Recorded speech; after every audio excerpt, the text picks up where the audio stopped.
ఇరాన్‌లో ధైర్యంగా తెర మీదకొచ్చి మాట్లాడుతున్నటువంటి వాళ్ళు ముగ్గురు, నలుగురే ఉన్నారు నాయకులు. మొక్తజా ఖొమైనీ ఈ రోజు వరకు ధైర్యంగా తెర ముందుకొచ్చి మాట్లాడలేదు. ఆర్టిఫిషియల్ ఇంటెలిజెన్స్ వీడియో లేకపోతే ఆయన పేరుతో ప్రకటనలు.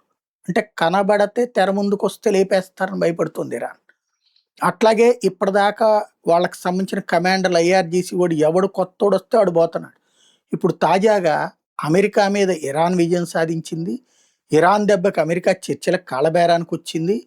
హార్ముజ్ జలసంధి ద్వారా మనం డబ్బులు సంపాదించుకుని ఇరాన్‌ని మళ్ళీ కాపాడుకుంటాం. ఇరాన్‌ని పునర్నిర్మించుకుంటాం. ఇది పాశ్చాత్య దేశాల మీదన ఖొమైనీ సైన్యం సాధించిన విజయం అంటూ ఒక్కొక్క సైనికాధికారి వచ్చి తెర ముందు కెమెరా ముందు మాట్లాడుతున్నాడు.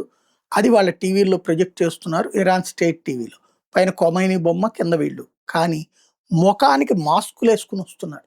ధైర్యంగా వచ్చి మాట్లాడే ధైర్యం చేయట్లేదు.